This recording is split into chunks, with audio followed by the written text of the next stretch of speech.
Captive alien whispered to the human, "Spare me, and I'll bear you children of power." The fallen embassy, the ruins of the diplomatic station smoldered under the binary sunset of Kepler 442b, casting long shadows across the devastation. Captain Marcus Chen kicked through the debris, his environmental suit's filters working overtime against the acrid smoke. 3 days had passed since the Zephyrian Empire launched their surprise attack on the human colonies, and this outpost had been among the first to fall. Marcus moved carefully through what remained of the main hall, his pulse rifle ready. His squad had detected life signs in the lower levels, possibly survivors from the diplomatic corps. The marble columns that once symbolized peace between species now lay shattered across the floor like broken promises. A faint sound caught his attention. Marcus signaled his team to hold position as he descended the emergency stairs. The detention level had survived the bombardment better than the upper floors, its reinforced walls designed to withstand riots rather than orbital strikes. He found the source of the life signs in the third cell. The Zephyrian female huddled in the corner looked nothing like the proud warriors he'd faced in combat. Her pale blue skin bore bruises and cuts, and her silver hair hung matted with dried blood. She wore the tattered remains of what appeared to be civilian clothing rather than military uniform.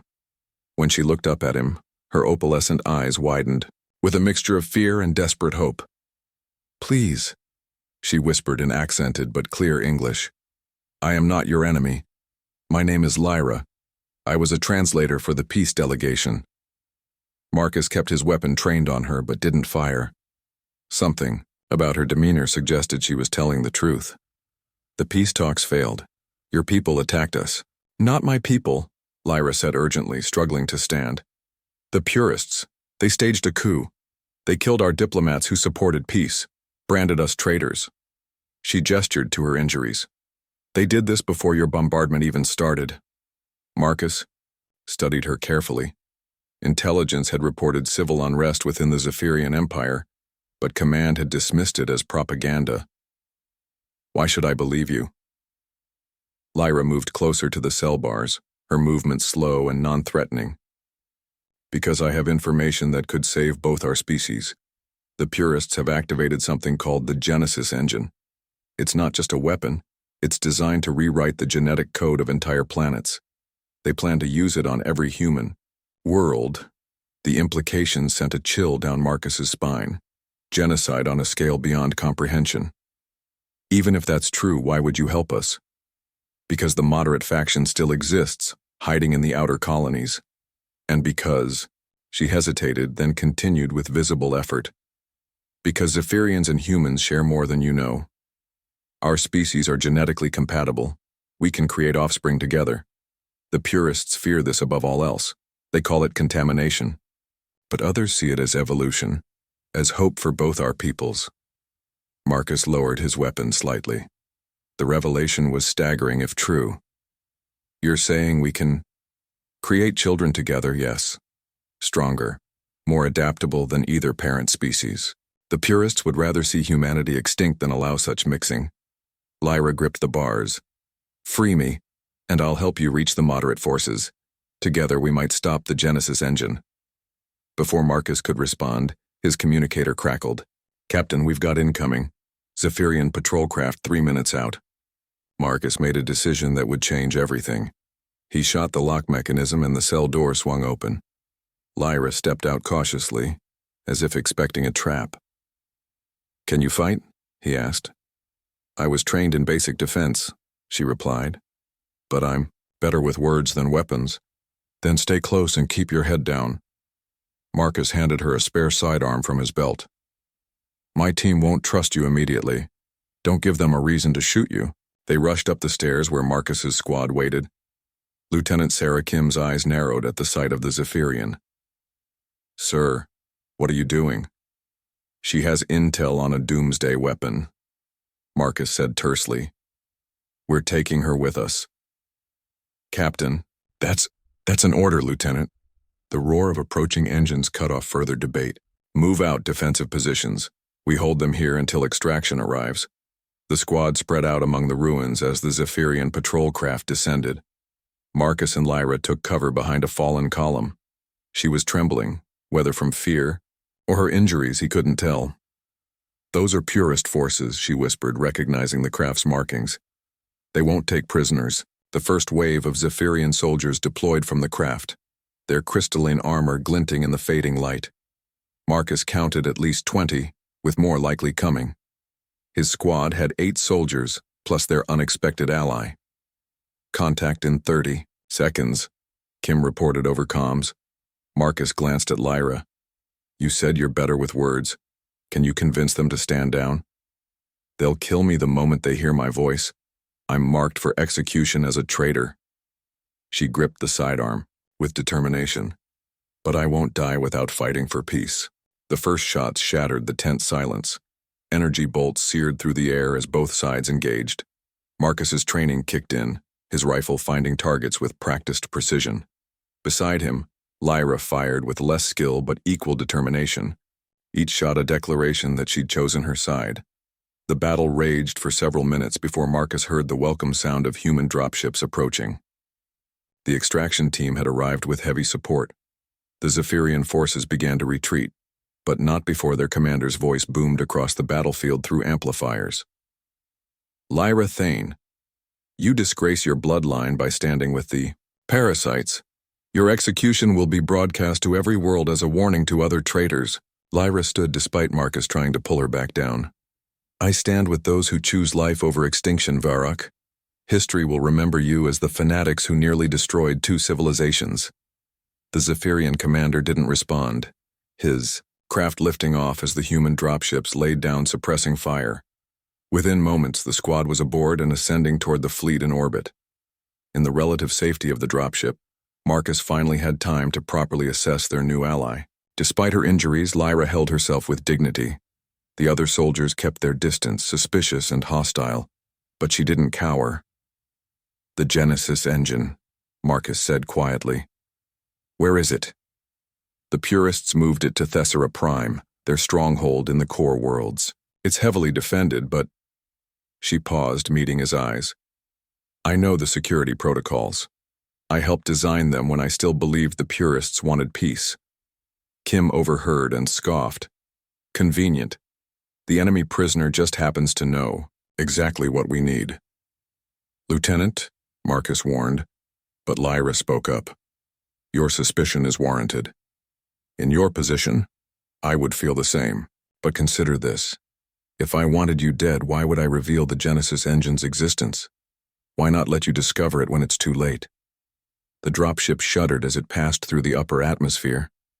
Through the viewport, Marcus could see the human fleet, battered but still formidable, and beyond the stars that held both human and Zephyrian worlds, all hanging in the balance.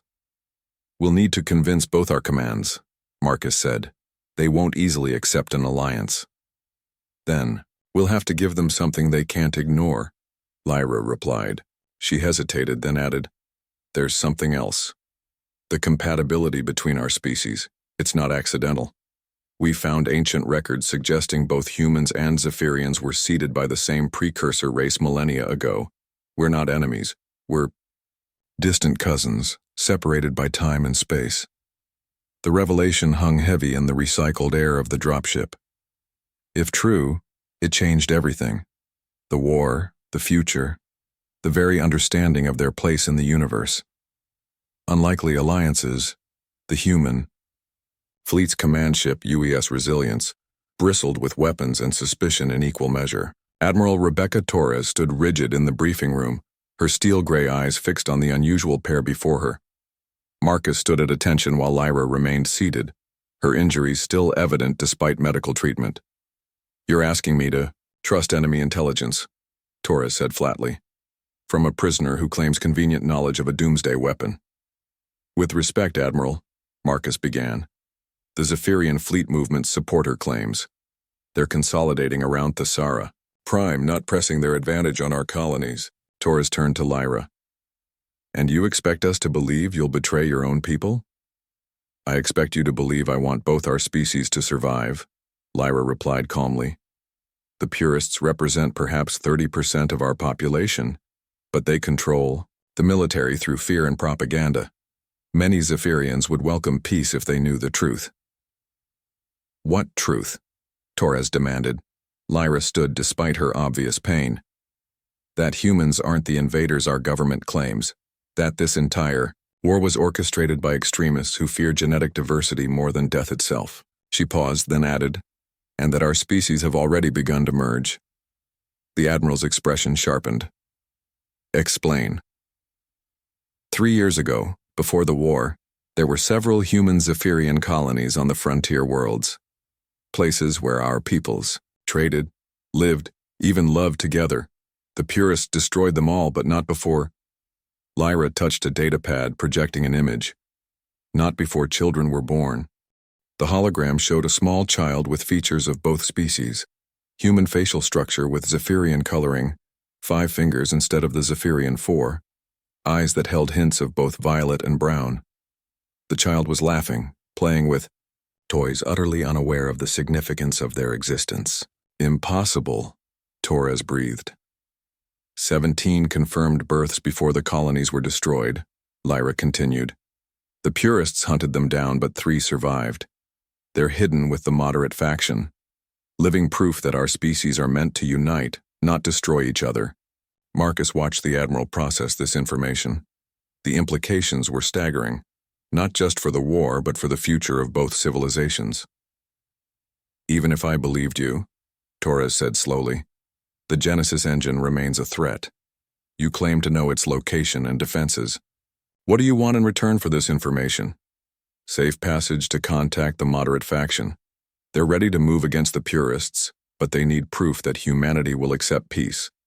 Let me broadcast to them with Captain Chen as witness. Show them that cooperation is possible. Torres was quiet for a long moment. Captain Chen, your assessment? Marcus had been dreading this question, but he answered honestly. I believe her, Admiral. She fought beside us against purist forces. She could have betrayed our position multiple times and didn't. And the genetic evidence could be fabricated, Torres finished. But it's a risk we may have to take. She turned back to Lyra. You'll make your broadcast, but under heavy guard. Any sign of deception and you won't live to regret it. Lyra nodded. I understand. But I'll need Captain Chen with me. The moderates know his name. He's gained a reputation for treating Zephyrian prisoners humanely. His presence will add credibility. Torres looked between them, perhaps sensing something neither had fully acknowledged yet. Very well, Captain, you're assigned as liaison. Don't make me regret this. Over the next hours, Marcus and Lyra worked together preparing the broadcast. The communication equipment had to be modified to reach Zephyrian frequencies without alerting purist monitoring stations. As they worked, Marcus found himself drawn to her intelligence and determination. You're risking everything, he said during a brief break. Your people will call you traitor forever. Some already do, Lyra replied, adjusting a transmitter.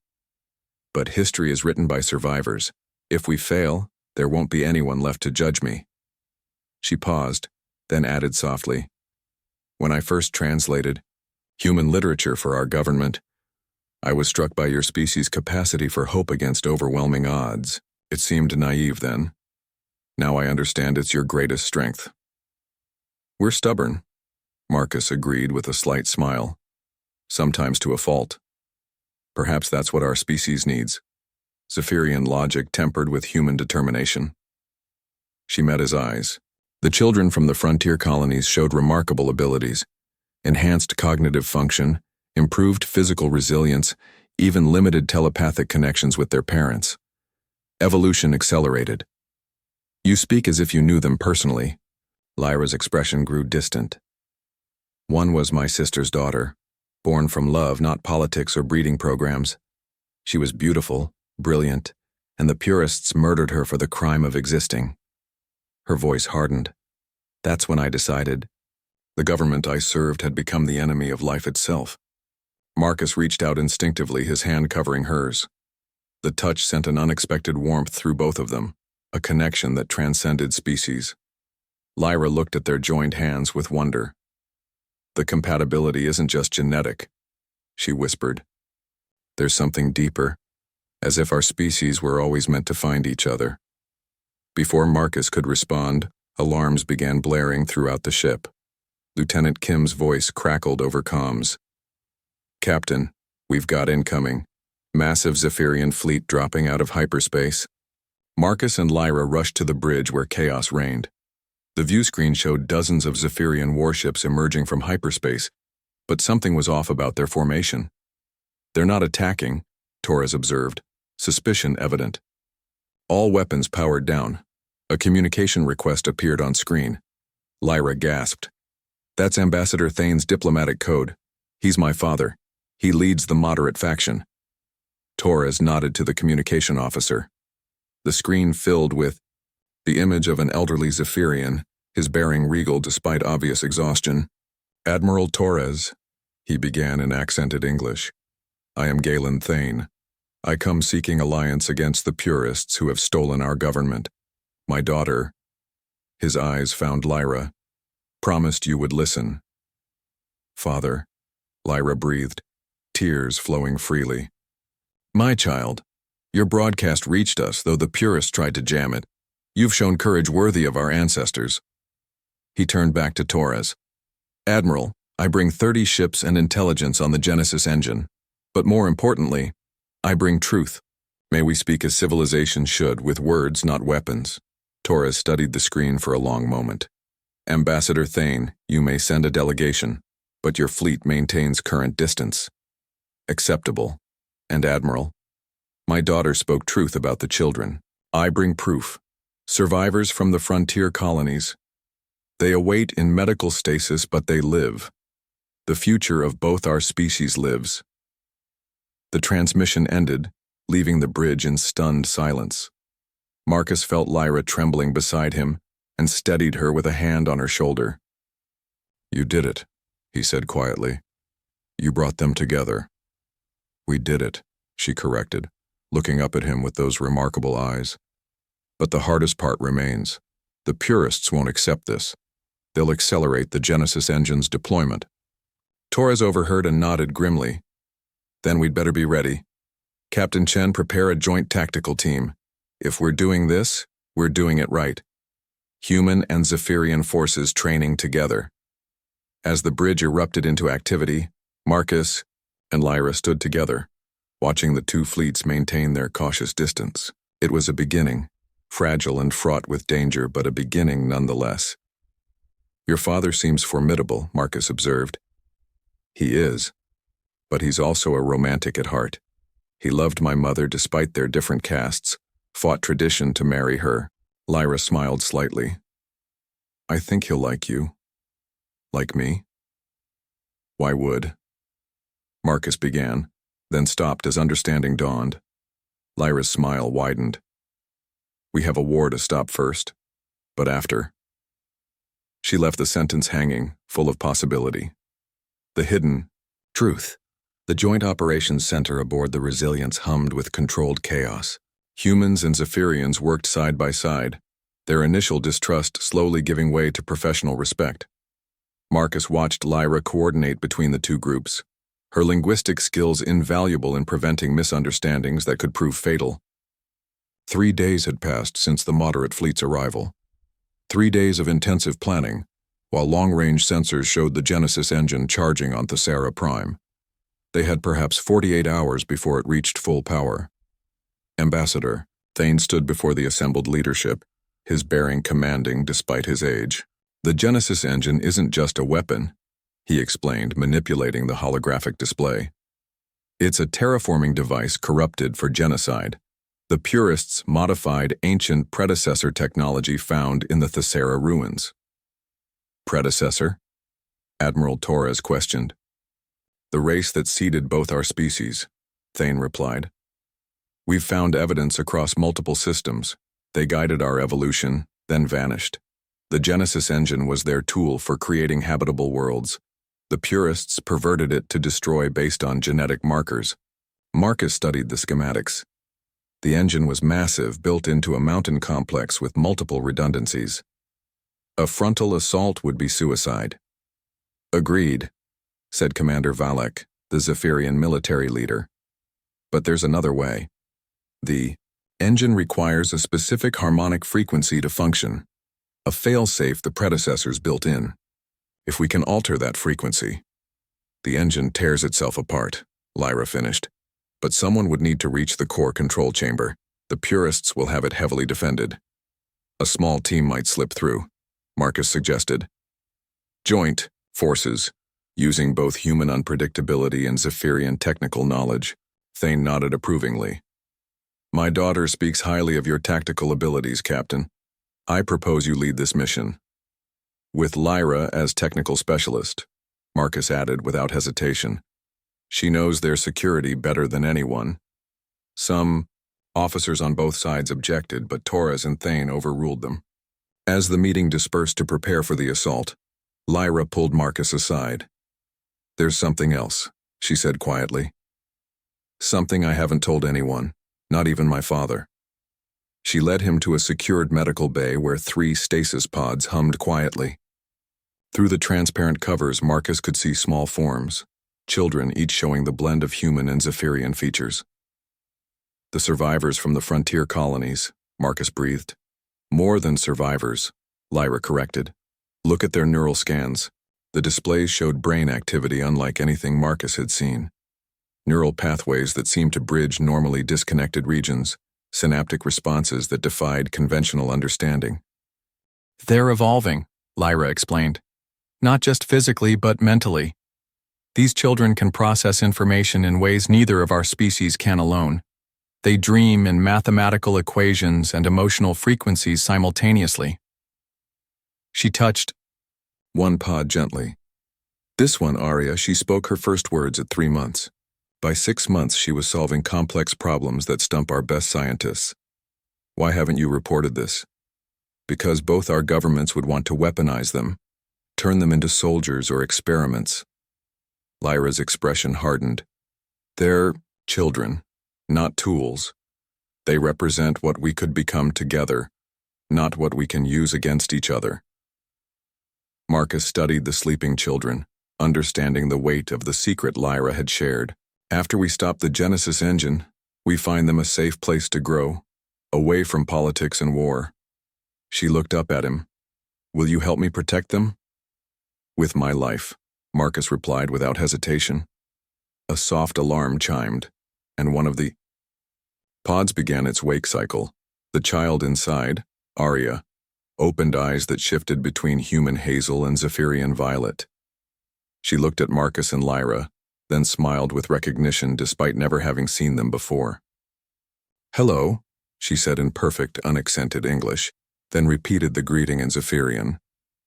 You're here to stop the bad machines. Marcus knelt beside the pod as it opened. How do you know that? I dream it, Arya replied simply. All of us dream it. The singing machines want to make everything quiet, but you'll make them sing differently. She reached out, taking both their hands. Together, parents are stronger. Together, parents? Lyra asked. What you'll become. Not yet, but soon. Arya's expression grew serious beyond her apparent years. The predecessors knew. That's why they made us compatible. 2 halves of a greater whole separated to grow strong alone, meant to reunite when ready. Before they could process this revelation, alarms began blaring. The assault on Thesara Prime was beginning ahead of schedule. The purists had detected their approach. Marcus and Lyra raced to the assault shuttles where their joint team waited. 6 humans, 6 Zephyrians, all volunteers who understood this was likely a one-way mission. As they strapped in for deployment, Lyra's hand found Marcus's. Whatever happens, she began. We finish this, he completed. For them, for the future. The HFY shuttle launched into a battlefield unlike any in recorded history. Human and Zephyrian ships fought side by side against purist forces, while the Genesis engine's energy signature grew stronger by the minute. They had to reach the mountain complex before it achieved critical mass. The insertion was rough. Anti-aircraft. Fire turned the sky into a lattice of deadly light. Their shuttle took multiple hits before crash landing 2 kilometers from the target. 3 team members didn't survive the impact. Move, Marcus ordered, pulling Lyra from the wreckage. The survivors formed up, using the mountainous terrain for cover as they advanced on the complex. The outer defenses were automated, designed to repel large forces. But a small team, moving with purpose and cooperation, found gaps in the coverage. Lyra's knowledge of Zephyrian security protocols proved invaluable, allowing them to bypass sensors that would have triggered devastating responses. They reached the complex entrance as the Genesis engine's harmonic frequency began to resonate through the mountain itself. The sound was hauntingly beautiful and utterly wrong, like a symphony played in reverse. 30 minutes until full activation, Lyra reported, checking her scanner. Inside, the complex was a maze of corridors and defensive positions. They fought through purest forces with desperate efficiency, each side taking casualties. By the time they reached the core chamber, only Marcus, Lyra, and 2 others remained. 1 human, 1 Zephyrian. The chamber itself was vast, dominated by the Genesis engine, a crystalline structure that seemed to exist partially outside normal space. It pulsed with malevolent energy, each pulse accompanied by that wrong symphony sound. At its base stood the purest, Supreme Commander Xerxes, surrounded by elite guards. His expression when he saw Lyra was one of disgusted recognition. "The half-breed, lover returns," he sneered. "Come to watch your abomination of a future die?" "Come to stop a genocide," Lyra replied steadily. "This isn't what the predecessors intended." "The predecessors were weak," Xerxes roared. "They allowed corruption, mixing, dilution of genetic purity. We will correct their mistake." The battle was fierce but brief. Marcus and the survivors fought with everything they had, but the elite guards were too many. In the end, only Marcus and Lyra remained standing, backed against the engine's control console. "You cannot stop it now," Xerxes said, approaching with weapon drawn. "The frequency is locked. In minutes, every human in the galaxy will have their DNA unraveled. Zephyrian purity will be restored." "Purity?" Lyra laughed bitterly. "You fool. Don't you understand? We were never pure. The predecessors made us from the same template, then separated us to ensure diversity. We're returning to what we were meant to be." She turned to the console, her fingers flying over controls as Xerxes raised his weapon. Marcus moved without thinking, shielding her with his body as the energy blast struck him in the shoulder. He fell but kept fighting, buying Lyra precious seconds. "There," she exclaimed. "The harmonic modifier. If I can just—" Xerxes fired again, this time hitting Lyra in the side. She gasped but didn't stop working. Her blood, purple mixed with red where it touched Marcus's, dripping onto the console. That's when something extraordinary happened. Where their blood mixed and touched the predecessor technology, the console began to glow with new patterns. The Genesis engine's sound changed, becoming somehow more harmonious. "No!" Xerxes screamed, firing repeatedly. But it was too late. Lyra had done it, not just altered the frequency, but reversed it entirely. The Genesis engine, instead of destroying, based on genetic markers, began to broadcast something else entirely. A signal of unity, of recognition, of coming home. Unity through fire. The Genesis engine's new frequency rippled outward from Thessera Prime like a cosmic heartbeat. Across the battlefield, something unprecedented occurred. Purist soldiers stopped fighting, not from defeat but from revelation. The signal carried within it genetic memories, proof encoded at the molecular level that humans and Zephyrians shared a common origin. Marcus pressed his hand against his shoulder wound, watching Xerxes stumble backward as the truth flooded his mind through the engine's transmission. The purist leader's face contorted through denial, rage, and finally a terrible understanding. It's all true," Xerxes whispered, his weapon clattering to the floor. "We're the same. We've always been the same." Lyra collapsed against the console, her breathing labored. Marcus caught her, cradling her with his good arm while around them the mountain complex shook from the engine's power surge. "We need to evacuate," he said urgently. "This much energy. The engine's going to overload." "No," Lyra gasped, her hand finding the console again. "Not overload. Transform. The predecessor's final gift."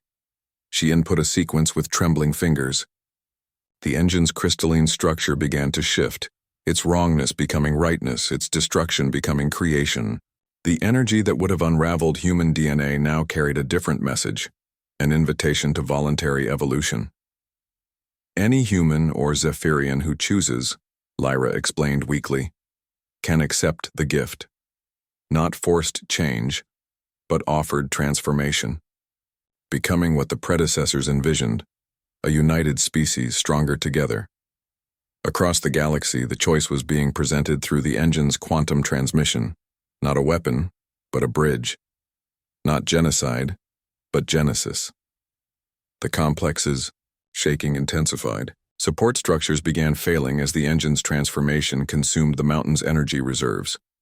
Marcus lifted Lyra despite his own injuries, noting with wonder that where their blood had mixed on his hands, his skin showed faint patterns of bioluminescence, Zephyrian characteristics already beginning to manifest. All units evacuate immediately, he broadcast on all frequencies. The mountain's coming down. They ran through collapsing corridors, Xerxes and his remaining guards, following not as enemies but as fellow survivors. The war's premise had evaporated in the face of undeniable truth. Outside, shuttles from both fleets were landing, picking up anyone they could reach. Marcus and Lyra made it to a human shuttle just as the mountain's peak exploded. The Genesis engine, its purpose transformed and fulfilled, dispersed into pure energy that painted the sky in impossible colors. The shockwave knocked their shuttle spinning, but the pilot recovered, climbing toward orbit where an unprecedented sight awaited. Human and Zephyrian ships hung side by side, weapons powered down. On every communication channel, voices spoke, in wonder as the engine's final transmission completed. The genetic evidence was undeniable, written in their very cells, two branches of the same tree, always meant to grow back together. In the shuttle's medical bay as medics treated their wounds, Lyra took Marcus's hand. The bioluminescent patterns were spreading slowly from where their blood had mixed, but Marcus felt no fear, only a strange sense of completion. Some are already choosing, Lyra said softly, monitoring her scanner. Accepting the transformation. Not many yet, but enough to begin. What about us? Marcus asked. We've already started changing. We were the first. When our blood mixed, on predecessor technology it recognized us as what they intended. Unity through choice, not force. She smiled weakly. Arya was right. We're becoming, together, parents. Admiral Torres's voice crackled over comms. Captain Chen, Ambassador Thane is requesting you and Lyra for the Peace Summit. Both fleets are standing down. We need witnesses to what happened here. The summit convened on the Resilience, with representatives from both species gathering in uncertain hope. Marcus and Lyra stood before them, their slowly transforming bodies living proof of what was possible. Ambassador Thane spoke first. The war is over, not through victory or defeat, but through understanding. The Genesis engine revealed what some already suspected. We are one people artificially divided. But what of those who refuse the transformation? A human counselor asked. Will they be forced? Never, Torres replied firmly. The engine's gift is voluntary. Some will choose to remain as they are, and that choice must be respected. But, for those who wish to bridge our species, Lyra stepped forward. The transformation isn't just physical. Those who accept it gain enhanced abilities, improved cognition, limited telepathic bonds, increased longevity. The children from the frontier colonies showed us the potential. They were nature's first experiment. Now we can choose to follow their path. And if problems arise, Xerxes asked. The former purist leader looked haggard but somehow clearer, as if a lifetime of hatred had been lifted from his shoulders. Then, we face them together, Marcus replied, as we should have from the beginning. Over the following weeks, the peace process accelerated beyond anyone's expectations. The revelation of their common origin had shattered the fundamental basis for conflict. Some extremists on both sides resisted, but they were increasingly marginalized as more people chose transformation or simply chose peace. Marcus and Lyra's change progressed gradually.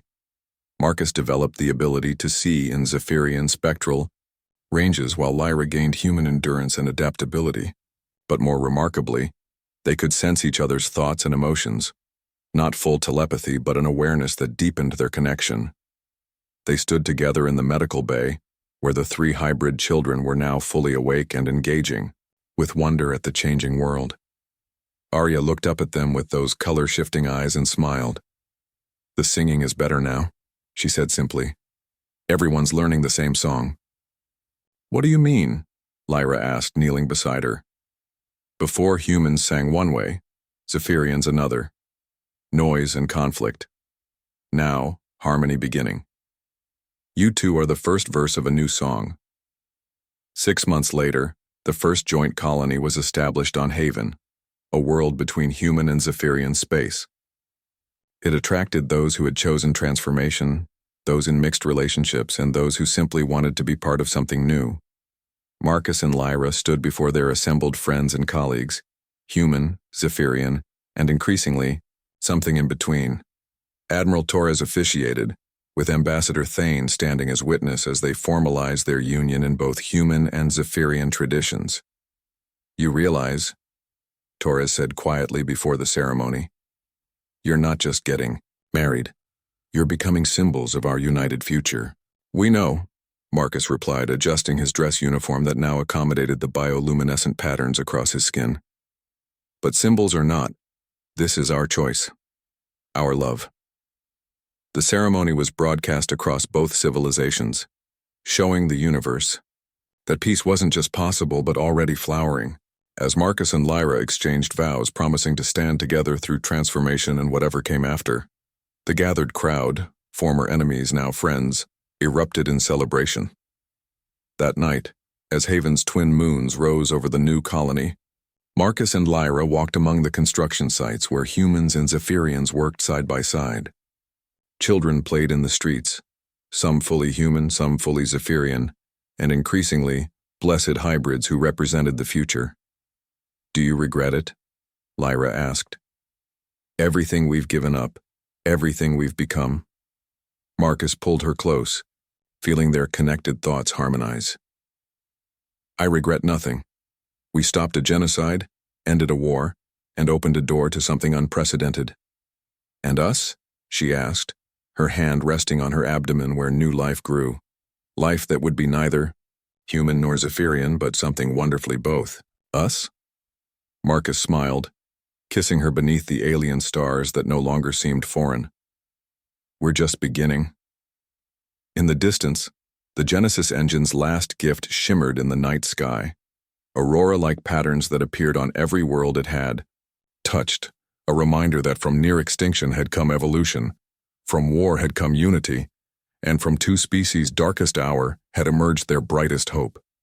The hybrid children were no longer anomalies to be hidden, but pioneers of a new age. Arya and the others from the frontier colonies became teachers, showing both species what cooperation could achieve. Their enhanced abilities weren't weapons, but tools for understanding, bridges between different ways of thinking. Years would pass. The transformation option would remain open to all, with roughly a third of both populations eventually choosing integration. Those who remained unchanged weren't ostracized, but celebrated for maintaining the diversity that had always been. Both species' strength. The galaxy had become richer not through uniformity, but through chosen diversity. Marcus stood at the observation deck of Haven's first university, watching the latest class of students, a mix of unchanged humans, unchanged Zephyrians, and those who had chosen transformation. Lyra joined him, their child Kaelin balanced on her hip. At 2 years old, Kaelin exhibited abilities that still amazed both species scientists. The ability to perceive quantum fluctuations, to sense emotional resonances across vast distances, and to learn languages with unprecedented speed.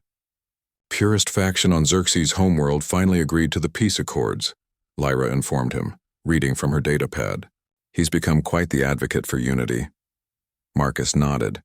The former extremist leader had undergone his own transformation, not physical, but ideological.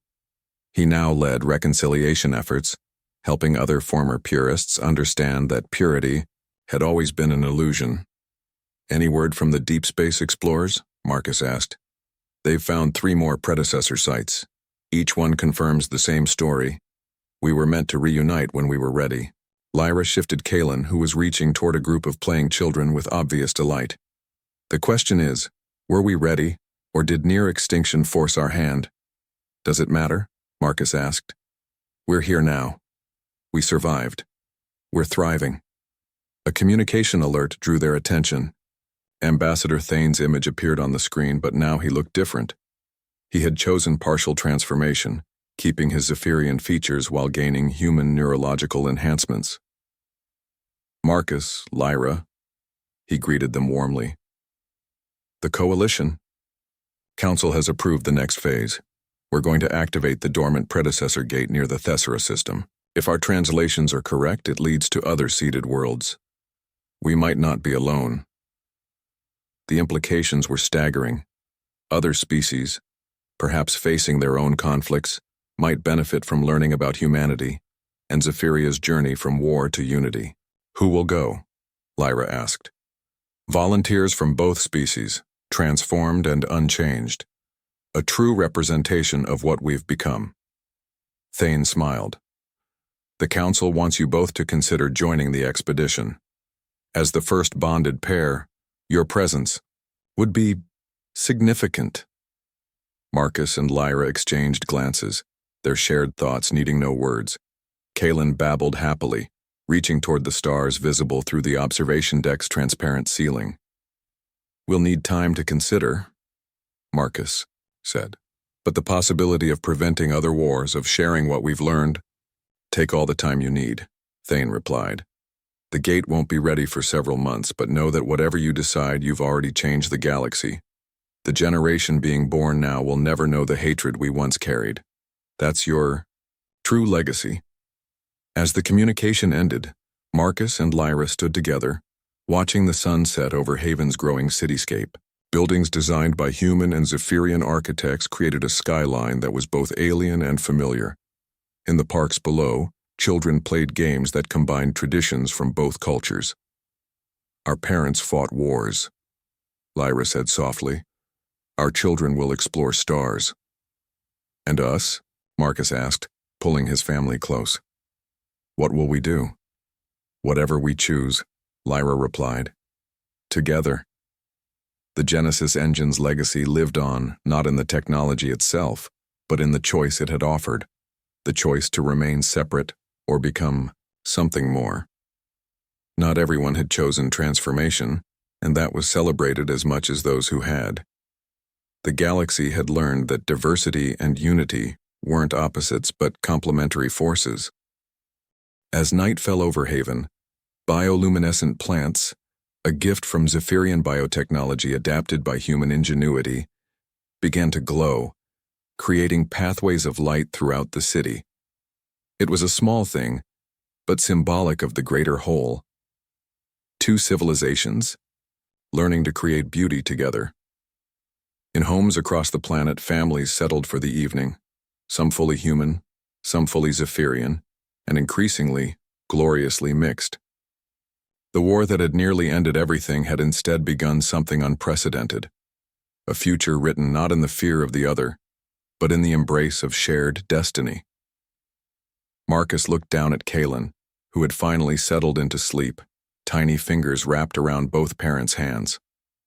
This child would grow up in a universe where the impossible had become possible, where former enemies were now family, where the stars themselves seemed less vast, knowing that unity could bridge any gap. "She was right," Marcus murmured, thinking of Arya's words from so long ago. "We're all learning the same song now," Lyra smiled, leaning into him as the first stars appeared overhead. "And it's beautiful. The story of humanity in Zephyria would be remembered not for the war that nearly destroyed them, but for the peace that transformed them. It would inspire other species, other conflicts, other seemingly impossible reconciliations. But for Marcus and Lyra, standing with their child on a world that represented everything they'd fought for, the grand narrative mattered less than the simple truth of the moment. They were together. They were family. And the future, whatever it held, was bright with promise.